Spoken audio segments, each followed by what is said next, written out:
Restaurants used to be your third place. They were the sanctuary between work and home. You could rely on a cheap value menu to feed your family of four for under $25. But that convenience and price, they are both gone. According to a recent survey, 78% of Americans now consider fast food a luxury because of the skyrocketing costs. And now, dining rooms stay empty, the service feels rushed, and the food tastes the same everywhere you go. And a lot of people blame inflation. Some blame high rent. The truth is, it's more corporate. You are seeing the death of American dining. Monopolies and private equity firms have ruined the system, and they collapse food quality to save their own profits. No more fun and games for Toys R Us. Red Lobster has officially filed for Chapter 11 bankruptcy. So today, we are talking about why your favorite local spot struggles while corporate giants make record amounts of money. To understand how we got to a $30 sandwich, we have to look at how the industry first hooked us on the promise of cheap food. The American dining habit started with a race to the bottom. In the 70s and 80s, McDonald's and Wendy's engineered a model based on volume. They wanted to serve you in under a minute for less than the price of a gallon of gas. And this affordability was a trap. It forced local restaurants to compete with prices that were impossible to maintain. The National Restaurant Association reports that menu prices rose 31% since early 2020, but some chains went even further. McDonald's prices rose by 100% on certain items over the last decade, and that is triple the national rate of inflation. And these companies have no competition left. They know you will keep paying $18 for a Big Mac because the value menu is now a psychological relic rather than a financial reality. And this loss of variety and value isn't just happening at the drive-thru. Even local bistros often serve you the exact same corporate products. And that is because two companies, Cisco and US Foods, control approximately 60% of the food distribution market share in the United States. They are the reason why a mozzarella stick in Maine tastes exactly the same as one in Arizona. You are eating logistically optimized food. Leprino Foods holds over 50 patents on mozzarella and controls 85% of the pizza cheese market. They engineered the cheese to melt perfectly for a 15-minute delivery window. And restaurants that use these distributors don't hire chefs. They hire people to reheat frozen bags, and these distributors hold a monopoly and dictate prices. And small restaurants have basically zero bargaining power. When Cisco raises prices, the local cafe charges you $22 for a salad just to survive. And private equity firms move into the dining space like a plague. And their playbook is pretty simple. First, they buy a brand like Red Lobster or TGI Fridays. Second, they execute a sales leaseback, where they sell the real estate to get quick cash for shareholders. And third, they force the restaurant to pay high rent on land the company used to own. And this adds a massive monthly expense to every location. And to pay for the new debt, these firms cut corners. They buy cheaper ingredients and destroy the food quality. And the Red Lobster endless shrimp disaster wasn't a mistake. Thai Union owned part of the chain and used it as a dumping ground for their own seafood. They traded quality for volume, and the system collapsed. And these suits treated the kitchen like a spreadsheet, and they forgot that people actually have to eat the food. Every meal you buy contains a phantom ingredient, and that ingredient is interest. Private equity buyouts turned their favorite chains into debt service machines.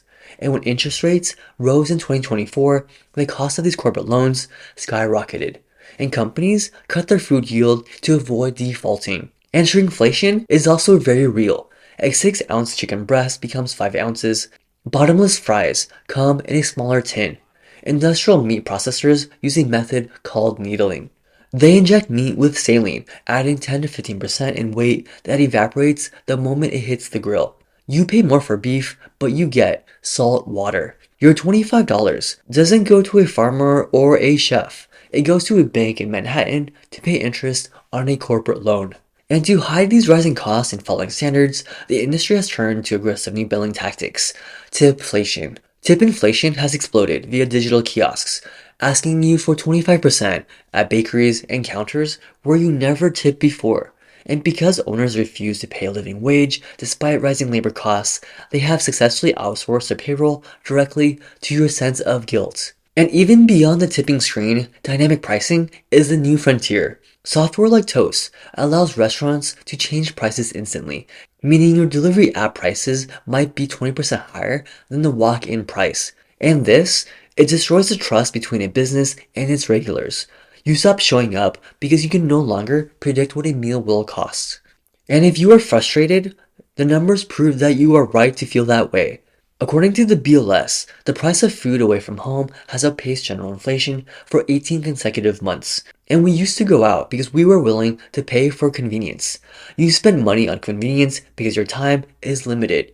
But that convenience is now priced at a premium that makes no sense. The average American worker earns about $30 an hour before taxes, and when you spend $30 on a lunch that takes 20 minutes to eat, you just traded an hour and a half of your life for a sandwich. And when a McDonald's meal costs as much as a sit-down diner meal used to cost, the system is pretty broken. And a lot of restaurant owners tell you that they cannot find workers, and this is half the truth. They can't find workers willing to accept stagnant wages while the cost of living explodes. And in response, corporate chairs are moving towards total automation. You are seeing kiosks replacing cashiers, and you see Flippy the robot frying chips. But automation doesn't lower your prices. It only increases the profit margin for the private equity firm that owns the chain. A report from McKinsey suggests that 40% of restaurant tasks can be automated today, and yet menu prices continue to climb. The saving from firing human workers aren't passed to you, they are passed to shareholders. Even the most well-meaning local restaurants are being crushed by a commercial real estate bubble. Landlords are doubling rent on decade-old buildings, forcing neighborhood staples to switch to cheaper flour and lower quality cheese just to pay the lease. And this is why the neighborhood feel is disappearing. And delivery apps like DoorDash and Uber Eats take up to 30% of the local order as commission.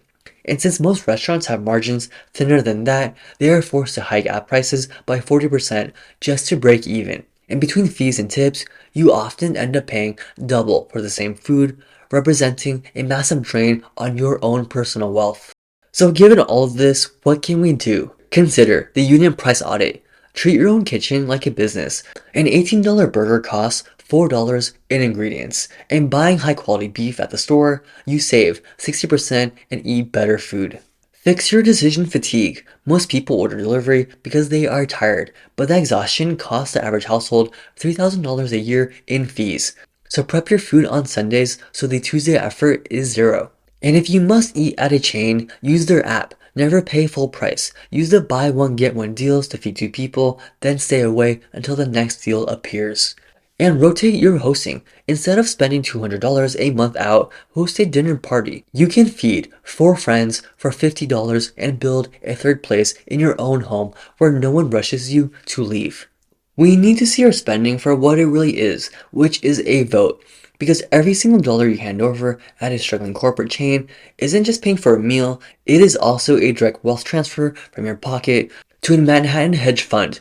You are essentially subsidizing a failing business model. But the good news is things are changing. In 2025, several major chains have been forced to announce desperate price cuts, not out of the goodness of their hearts, but because millions of people simply stayed home. They refuse to pay luxury prices for mediocre food, which is the only leverage they have left. Instead of paying $30 for a salad, you can invest in yourself and build your own financial stability. On average in 2025, people spend about $230 to $270 per month on dining out and takeout, which is about $2,800 to $3,200 annually. And that means each meal is about $15 to $30 per person. And a portion of this is going to a bank in Manhattan. So instead of investing in some fancy guy in a suit or a Patagonia vest, invest in yourself. Say you put that $3,000 a year into an index fund at a 7% APR. That is $41,000 in 10 years, $123,000 in 20 years, and $283,000 in 30 years. And a lot of us eat out because of the convenience, but investing in your own life, being able to have financial stability and retire early, or buying groceries and putting food on the table without a second thought, or not having to stress about your next bill is very convenient as well. And I know money doesn't buy happiness, but this is more about where your money is going, so why not back to yourself? All of this is about saving money, but it's also about reclaiming your third place in the whole consumer dining experience. So consider cooking at home more often, not just to save your own budget, but also because you have the financial margin to support the chefs who actually care about the craft. So drive to that family taco shop that's been a neighborhood staple for 20 years. And do remember, you are the customer. You are the one who decides which businesses survive and which ones disappear into history. And if a meal isn't worth the price, simply don't buy it. It's really that simple. And that's it. Let me know what you think about dining out and this consumer culture we live in. If you enjoy videos like this blend of consumerism, pop culture, and finance, please leave a like and subscribe so you don't miss out on any other videos. Thank you very much for watching. And given the high prices of restaurants pretty much everywhere, one of the best places to shop in the world for food is Costco. So check out the next video on how Costco and buying bulk can be both a financial tool and a financial nightmare.